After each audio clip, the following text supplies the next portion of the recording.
Light बंद कर दो, काफ़ी रात हो गई है, सो भी जाओ अब।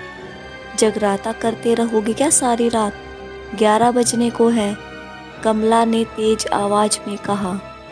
ऑफिस का काम थोड़ा सा बचा हुआ है, बस 20 मिनट बाद सो जाऊंगा। तू सो जा आराम से, केतुकलाल ने सहजता से कहा। कमला ने उसे घूरा, फिर करवट बदलकर सो गई।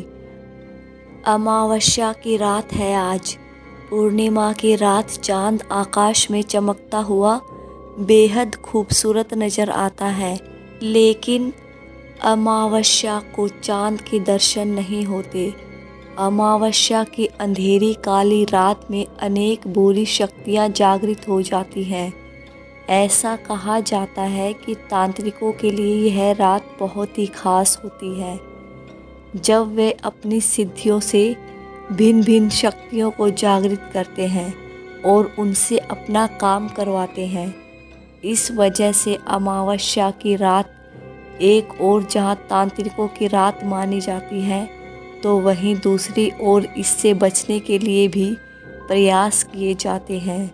खैर, पुराने से इमली के पेड़ के नीचे कुछ दूरी पर शमशान के पास एक तांत्रिक जमीन पर बैठा हुआ आंख बंद किए है। फिर उसने आंखें खोली, उठ खड़ा हुआ, शमशान की ओर बढ़ गया। काला साया जैसा दिखता हुआ वो तांत्रिक दुबला पतला सा है, लेकिन काली शक्तियों का जानकार है और अपनी नकारात्मक ऊर्जा का प्रबल प्रदर्शन करने की सामर्थ्य रखता है। जहां पर मिट्टी में गड्ढा खोदकर लाश आज ही दफन कराई गई थी, वहां पर जमीन के पास जाकर वो खड़ा हो गया। काली अंधेरी रात और डरावनी आवाज़ों से भरपूर वातावरण। एक झटके से उसने मुठियाँ बंद की और मन में कुछ मंत्र बोला। आँखों की सफ़ेद पुतलियों को गोलाकार आकृतियों में नाचने के बाद उसने मुट्ठी खोली तो उसकी मुट्ठी राख या काले भस्म से भरी हुई नजर आई। रेवड़ी, जाग जा, जागने का वक्त आ गया है। चल अब तुझे मैं चुड़ैल बनाता हूँ, फिर राज करेंगे इस गांव में। तेरे लिए खास ताजा खून लेकर आया हूँ, प्यास मिटा अपनी। चल उठ, बदला लेना है। उस तांत्रिक ने भस्म को 3 बार फूंक मारी। एक हाथ में पकड़े हुए प्याले के अंदर रखे हुए खून में उसने वो भस्म डाल दिया। जमीन के अंदर से हलचल होने लगी। तांत्रिक के काले होठों पर डरावनी मुस्कुराहट तैर गई। वो अब उस जमीन की मिट्टी के ऊपर प्याले को ले गया, प्याले के खून को मिट्टी पर गिराने लगा। देखते ही देखते एक डरावना हाथ उस जमीन की मिट्टी को दरकिनार करते हुए ऊपर की ओर उठ गया। तांत्रिक ने खून गिराना रोक दिया। शाबाश, जल्दी उठ और खड़ी हो जा रेवड़ी। आज अमावस्या की वो काली रात है जो मुझे शक्तिशाली बनाने वाली है। मेरी हाजिरी बजाएगी तो तुझे किसी भी चीज की कमी नहीं होगी। तो मेरे नक्शे कदम पर चलेगी तो तू भी शक्तिशाली बन जाएगी। बाकी के प्रेत आत्मा और भूत कंकाल भी आज जागृत अवस्था में है। एक तू ही शेष है निद्रा में सोई हुई। वो अपने शब्दों पर जोर देते हुए बोला, मैं जाग रही हूँ तांत्रिक, तू मुझे और शक्ति दे और खून दे। बिना शक्ति के मैं यहाँ से हिल भी नहीं पाऊंगी। हाथ ऊपर की ओर उठा और झटके से नीचे मिट्टी में जा गिरा। तांत्रिक ने इस बार प्याले का खून उसके हाथ पे पूरा उड़ेल दिया। भयानक आवाज करते हुए वो हाथ आसमान की ओर उठने लगा। केतुकलाल ने बत्ती गुल की और जाकर बिस्तर पर सो गया। रात के 12 बजे तांत्रिक एक यज्ञ वेदी बनाकर बैठा हुआ मंत्र उच्चारण कर रहा है। यज्ञ वेदी में आग जल रही है और धुआं उठते हुए आसपास में फैलते जा रहा है। शमशान के रास्ते पर बीच में तांत्रिक यह कार्य कर रहा है। धुआं चारों ओर फैल गया। फिर यकायक कंकाल प्रकट हुए। तांत्रिक के पीछे वे कंकाल बैठते गए। दोनों हाथ सिर के ऊपर ले जाकर वे हाथ जोड़कर तांत्रिक के अनुसार मंत्रोच्चारण करने में संलग्न हो गए। थोड़ी देर के लिए आधे चांद का आभासी प्रतिबिंब वहां पर नजर आया। झूमती हुई रेवणी यज्ञ वेदी के विपरीत दिशा में खड़ी हुई है। काले हाथ पैर, चेहरा बेहद डरावना, दांत बाहर की ओर निकले हुए हैं। रात भर भयंकर आवाजें चलती रही। 3 बजने को है। यह जानकर तांत्रिक ने अपने माया से यज्ञ वेदी को गायब कर दिया। ये कंकाल मेरे सिपाही है रेवणी। तू जब मुसीबत में रहेगी तब मुझे याद करना। मैं तेरे पास अपने ये कंकाल रूपी सिपाही भेजूंगा। याद रहे कि तुझे किसी ऐसे व्यक्ति को अपना शिकार बनाना है जो मांसाहार अधिक करता हो। ऐसे मनुष्य का खून मुझे चाहिए। और सुन, इस गांव के किसी भी मानुष को यह पता नहीं चलना चाहिए कि मैंने तुझे चुड़ैल बनाया है। तांत्रिक ने मुठिया भींचते हुए कहा। उल्टे पैर वाली चुड़ैल ने ठहाका लगाया और फिर कहा, मैं खुद खून की प्यासी हो रही हूँ रे। तेरे लिए तेरे मुताबिक शिकार लाकर यहाँ खड़ा कर दूंगी। बाकी मैं अपने लिए कोई नरम मांस वाला मानुष खोज ही लूंगी। वो बोली और उल्टे दाएं पैर को अजीब तरह से हिलाने लगी। याद रहे कि जब तक तू 5 बार 5 प्रकार के लोगों का खून नहीं पी जाती है तब तक तेरी शक्तियां अधिक क्रियाशील नहीं होंगी। तू इंतजाम कर खून का, नहीं तो तड़पती रहेगी। चेतावनी भरी आवाज में तांत्रिक बोला। अगली सुबह, ओ कमला, मीट बनाकर रख, मैं जरा टहल कर आता हूँ। केतकू ने आंगन के दरवाजे के पास से तेज आवाज में कहा। कमला ने रसोई से ही आवाज दी। ठीक है, लेकिन कह देती हूँ कि अगली बार मैं मांस की सब्जी नहीं बनाऊंगी।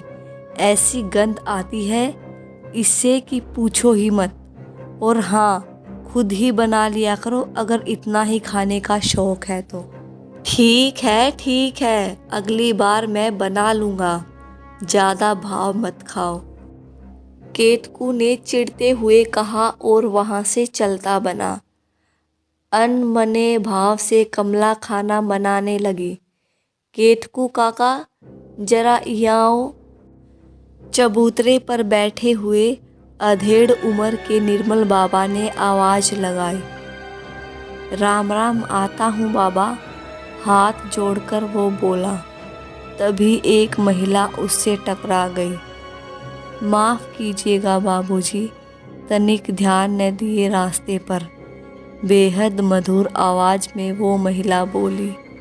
लाल साड़ी, घूंघट गले तक, हाथ में खनकती चूड़ियाँ नीले रंग की, होठ लाल और नरम मालूम हो रहे हैं। पाँव पर पायल और आलता की लाली। वो माफ़ी तो हमें भी मांगनी चाहिए। हम भी जरा रास्ते को ठीक से देखे बिना ही चले जा रहे थे। बाबूजी काहे बोल रही हो? हम उम्र जान पड़ते हैं, जरा ध्यान से देखो। हकलाते हुए केतकू बोला। हाँ, बात तो सही कह रहे हो, महिला मुस्कुराते हुए बोली। हाँ, तो मुझे केतकू कहा करो। कहाँ जा रही हो इतनी भोर में? हाथ मलते हुए केतकू बोल पड़ा। ठिकाना ढूंढ रही हूँ और कहाँ, यहाँ नहीं आई हूँ। वो आंखों की पुतलियां नचाते हुए बोली। काहे? केतकू ने जिज्ञासा के वशीभूत होकर पूछा। काम खोजत हैं हम। कौन वो भी घर में झाड़ू पोछा? आओ घर के सारे काम करने को तैयार घूम रहे हैं, ताकि कोनो तो ई अभागन को भी नौकरी दई दे। माँ बाप तो गुजर गए थे बचपन में, कोनो ठोर ठिकाना नहीं है हमार। सिर पर हाथ रखकर वो भर आए स्वर में बोली। अरे पगली, आज से समझ नौकरी मिल गई तुझे। मेरे घर में मेरी लुगाई है, कोनो भी नौकर चाकर नहीं रखे हैं। तू चाहे तो रह सकती है और बदले में घर के काम करने में मेरी लुगाई की मदद कर दियो बस, केतकू ने कहा। सच्ची बहुत भले मानुष जान पड़त हो, भगवान लंबी उम्र दे। होठों पर हल्की मुस्कुराहट लाते हुए वो बोली। उस तरफ नुक्कड़ में है हमारा घर, अब चल, अपना नाम तो बता बावली, केतुक ने उसकी ओर देखते हुए कहा। वो महिला भी उसके पीछे पीछे चली आ रही है। मौत की नाम है हमार, वो कुटिलता से बोली। वाह, अच्छा नाम है, केतुक ने कहा। थोड़ी देर बाद दोनों घर पहुंच गए। अंगने में झाड़ू लगा रही कमला ने जैसे ही मोतकी को देखा, उसके होश उड़ गए। केतुक के पीछे वो खड़ी हुई कुटिलता से हिलती डुलती हुई न जाने कौन सा मंत्र बड़बड़ा रही है। कमला ने उसे सिर से पैर तक देखा तो पैर पर जाकर उसकी नजरें अटक गई। उल्टे पैर! कमला के हाथ से झाड़ू गिर गया और वो माथे पर हाथ रखकर चीखी, फिर बेहोश हो गई। वो कौन थी? केतुक को देखते हुए कमला ने कहा।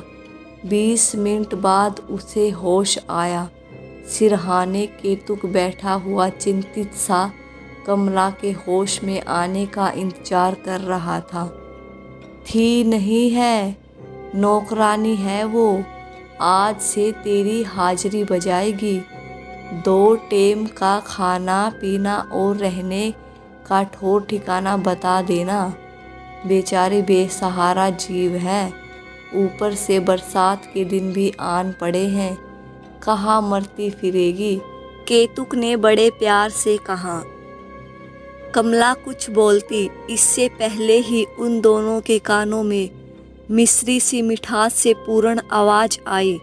दरवाजे पर मोतकी खड़ी हुई है, हाथ में ट्रे पर चाय के 2 कप लेकर। हम अंदर आए? घूंघट को हल्के से ऊपर की ओर खिसकाती हुई बोली। इस बार कमला ने गौर से देखा तो उसके पैर सीधे नजर आए। उसने सोचा कि उसे जरूर कोई वहम हुआ होगा। अंदर आ जाओ और खिदमत में जुट जाओ अपनी मालकिन की। बेचारी सारा दिन काम करती रहती है। हमारी कोई औलाद नहीं है, इसलिए थोड़ा वक्त मिल जाता है आराम करने को, वरना सारा दिन हड़कंप मचा रहता, केतुक ने कहा। मोतकी अंदर आई।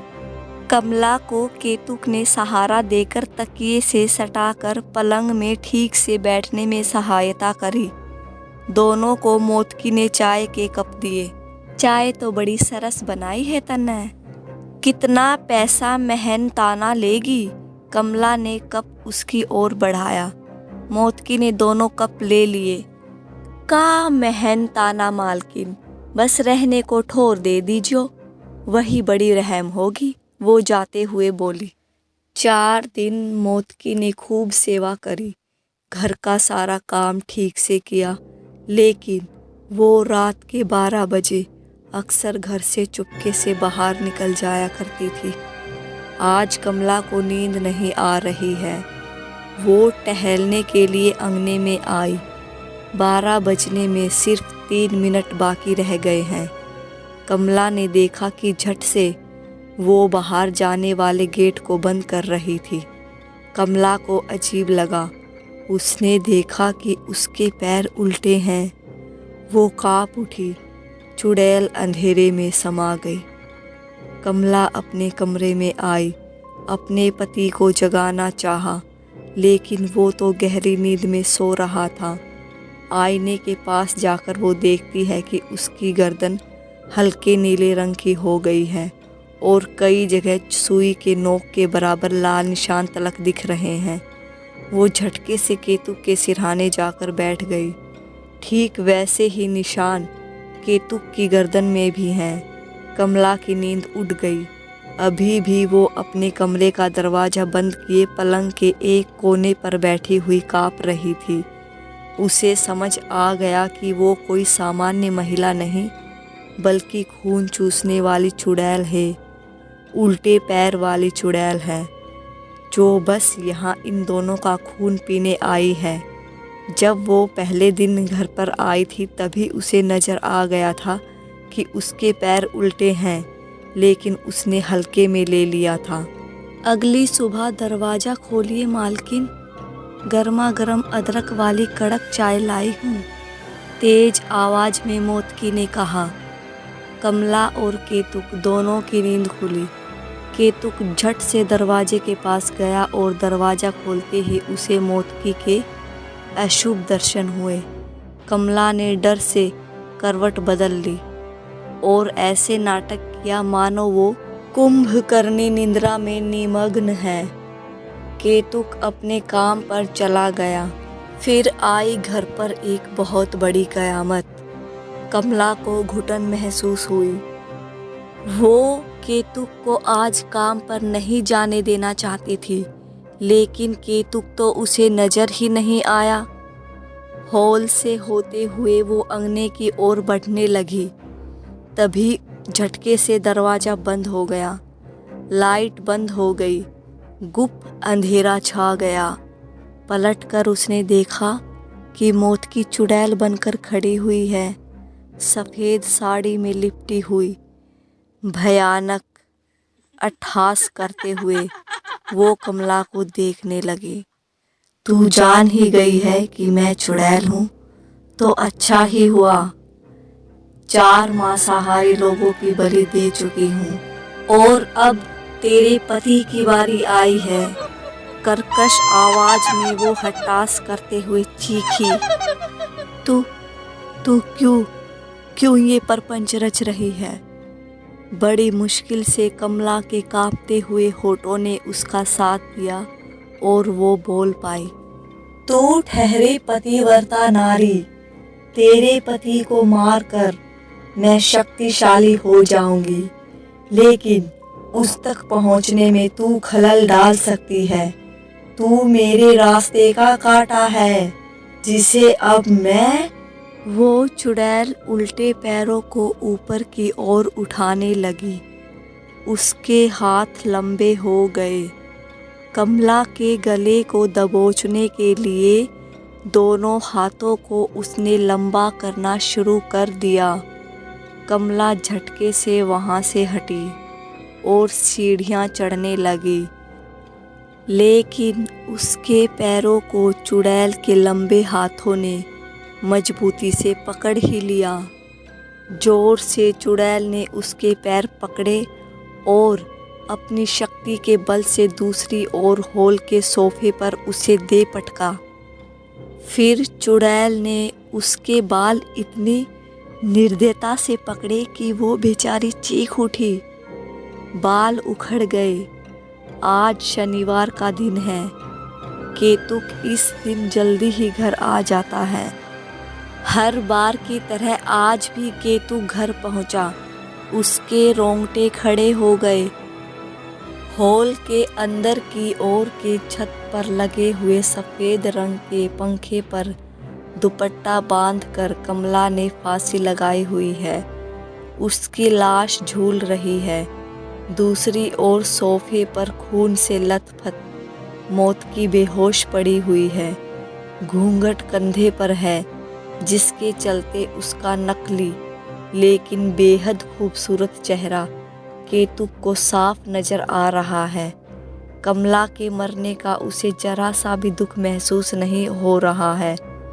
वो मोतकी के पास गया, पानी के छींटे मारे। थोड़ी देर बाद होश आया। होश आते ही वो मालकी ने मुझे जान से मारने की कोशिश की, फिर खुद फांसी पर लटक गई। उन्हें लग रहा था कि मैं आपको उनसे छीनने के लिए यहाँ पर नौकर बनकर आई हूँ। मुझ पर नाजायज संबंध बनाने का झूठा इल्ज़ाम लगा रही थी। कहते हुए वो केतुक को अपने बाहों के घेरे में करने लगी। उसके चेहरे को देखते हुए केतुक पिघलने लगा। झटके से मोतकी ने उसे अपने से दूर किया। फिर वो भागकर सीढ़ियों की ओर फिर एक कमरे में चली गई। दरवाज़ा खुला हुआ है। ये देखकर केतुक भी उस ओर बढ़ गया।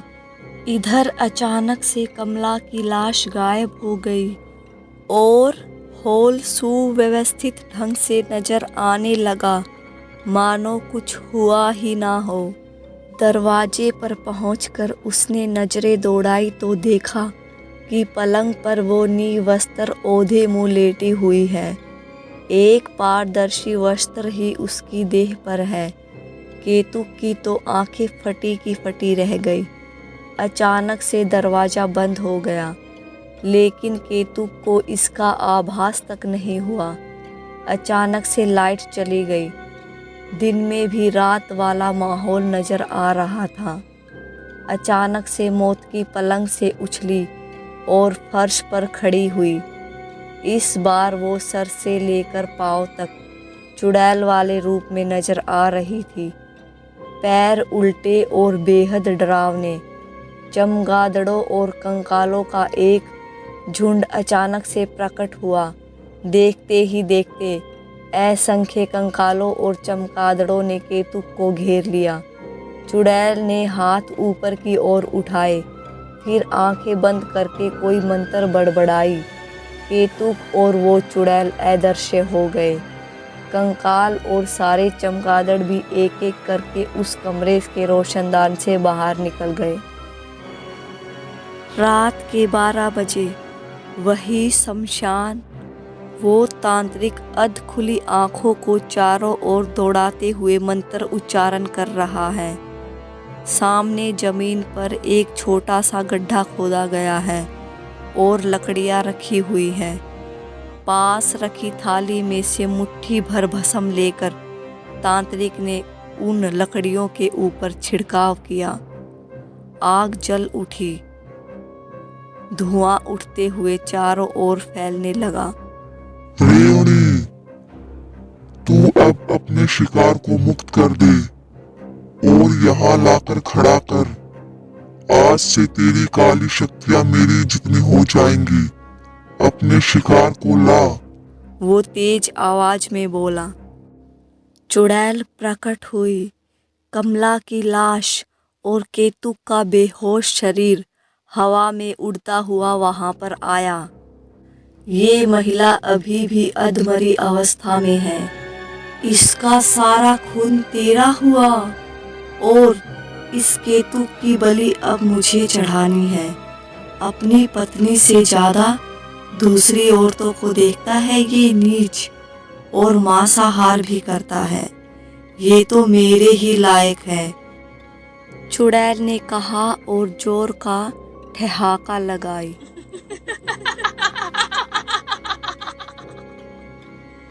तांत्रिक ने कमला के शरीर को अपनी शक्ति से निचोड़ डाला। एक बड़े से प्याले में उसका सारा खून एकत्रित हो गया। कमला के शरीर को जल रही आग के हवाले करते हुए तांत्रिक ने कुछ मंत्र उच्चारण किए। इधर केतुक को होश आया ही था कि चुड़ैल ने अपने लंबे और धारदार नाखूनों वाले दोनों हाथों से उसके सीने पर जोर से वार कर दिया। उसकी चीख निकल गई। खून की पिचकारी छूटी जो सीधी चुड़ैल के मुख के अंदर पानी की तरह चली गई। देखते ही देखते केतुक ने प्राण त्याग दिए। तांत्रिक और चुड़ैल ने शमशान में खून की होली खेली। हेलो फ्रेंड्स, अगर आपको मेरी बनाई हुई कहानी अच्छी लगी है तो प्लीज़ मेरे चैनल को सब्सक्राइब कर लें।